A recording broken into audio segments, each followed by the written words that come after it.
G'day guys, Crypto Jim here. Today I'm just going to try to explain a little bit of what I think is going to happen with the price of Bitcoin in the next week to the next couple of days. I'm just going to show you some historical views of Bitcoin. This is just the daily chart, and hopefully going to try to track some retracements and see where I think Bitcoin will go in the next coming days. Anyway, this is Bitcoin daily chart. This is starting back in 2015, so this is a whole year of price movement here for Bitcoin. It started off around the $250 range, but all I've done is a Fibs analysis of the big run up it had back in 2015. So from about September to November 2015, shot from $200 up to about $500, so 1.5 times its value, and then or double its value, and then it dropped back straight back down. Again, cycle continues. One cycle, two cycle, three cycle, four cycle, it just keeps going like that. But if we look closely, the zooms might be a little screwed up just because of the way the chart scales, but I'll try to explain it the best I can. We go up to the top of the fibs here, back down to here, which here is about 61%. So that's one cycle. Let's look at this next cycle. From the low point to the high point there, comes back down to about 61%. Same one here, from the low point of this run up to the high point. Where do we end up? Down here for momentarily, which is just under the 61, but there's two bars right there, so let's just say 61% for that as well. And even if we were to just go from this proper run up, we get stabilization around the 61% there as well. Next guy here, low point all the way up to high point, price drops back down a couple days later. Where are we at? 61%. Same here, low point to high point there, drops back down, 61%. Now we're approaching 2017 now, so this is from April to mid-July 2017.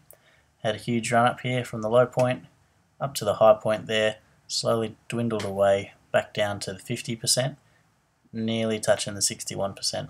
So as you can see in this one, we didn't quite get a major retrace like we did all the other cycles. So the 61, we went to the 50, but didn't quite get to the 61. Next one here is mid-July to mid-September. Again, big run up to the high there, and straight back down to the 61 yet again. Sounds a bit repetitive, but this is just a historical graph of Bitcoin. Same here, mid-September up to mid-November, huge run up. Hit the top, peaked there, and then we dropped down to the 38, nearly to the 50.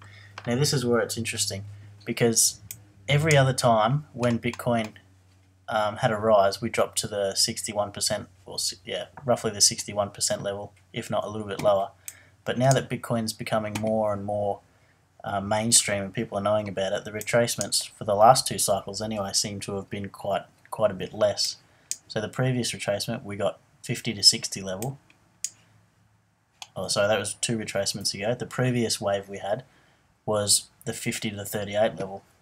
So using a historical graph, look, this is where we are as it stands today. We're at 10,437 US dollars. So we've hit our peak. We've stabilized around this level, around the 23% Fibonacci retracement level. Now, in all honesty, I think we'll see a retracement back down to at least the 38. It's got to be to at least the 38. You can't have this one day graph as a retracement. That's not a retracement. We need to see some proper correction. So bar these two last previous waves, we should see in the coming days a 61% retracement and then a bounce back or a sideways shift from there. But because of these last two graphs, this one being 50 to 60 retracement, this one being 38 to 50 retracement, maybe all we need to see is a 23 to 38 retracement, which would still bring us down to around $9,200, but I would expect to see it probably around this level for at least for a first retracement, if not this level, and if not this level. But I would not be surprised if we did actually see it come down to, say, $7,500 for a retracement. Now, how to get the best value for money out of this? What I think is an ideal thing to do would be to have some buy orders set in. Let me just find this rectangle here. So I'd have a buy order in around this range here. I'd also have a buy order in around this range here. And again, I'd have a buy order in around this range here. Now, I'm not going to put all my money into this buy range area purely because it might just shoot straight through that and come down here. It might shoot straight through that and come down to here as well. So what I would say is stagger your investment. I think it's called cost price analysis or something of the sorts. But basically, say we've got $10,000, we put in $3,000 here. Then we wait, see what happens. If it drops lower, we put another $3,000 in there and we hold this investment. And if it drops lower than that, put another $3,000 in there. So then we've put $9,000 in, cost priced over the $9,300 range, over the $8,600 and over the $8,000, works out your rough average investment will be in the $8,500 range mark. So that's what we want to see. Now, this is my recommendation, and remember, I'm no professional, and this is just some dude's opinion on the internet, so don't take it as gospel. But I'd be putting buy orders in around here and waiting for the bounce, waiting for it to come back up off these walls, same as that. But I'd expect to see something like this, and then exponential growth into the future. Now, one thing I'm going to recommend is that, let's say we've got some whales out there, and for those of you who don't know, whales are just people who are, own a lot of or have a lot of Bitcoin, and instead of selling 1 or 2 Bitcoins, which is still 30,000 Australian dollars, instead of just doing that, they've got thousands of Bitcoin, and they're going to sell their Bitcoin, for, say, they're going to sell their Bitcoin at $10,000 on the dot. And straight away, 1,000 Bitcoin getting sold, it's going to gobble up all these buy orders in that are at 9.9, 9.8. It's going to just shoot straight through them. So just, I reckon, manually inputting a few buy orders way down here. So let's say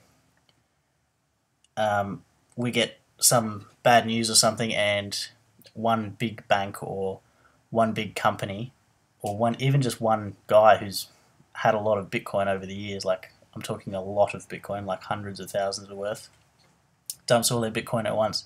It's going to chew through through the buy orders, and the price of Bitcoin is going to, at one point, straight after that sell order's given, the price of Bitcoin might be $6,000, only because that's what someone is willing to pay, and that if it's at a market value, it's been sold down that low. You might have noticed or might have heard over last night, the price of NEO went down to $4.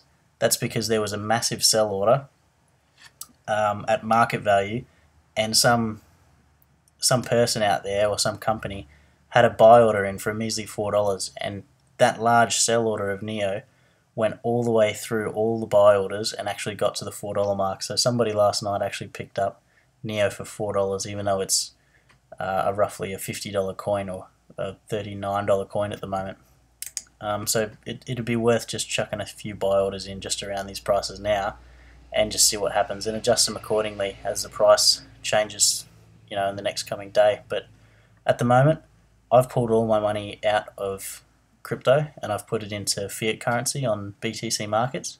It's just sitting on the exchange though, so probably not the brightest idea, but at least it's not volatile. It's staying in Australian dollars until I either decide to pull it completely out, or if I buy back into Bitcoin or Ethereum or other things like that. Anyway, guys, this is just my opinion on things. I hope you enjoyed it. If you've got any questions or comments, just leave a comment in the box below, and make sure you like and subscribe. Thanks very much, guys.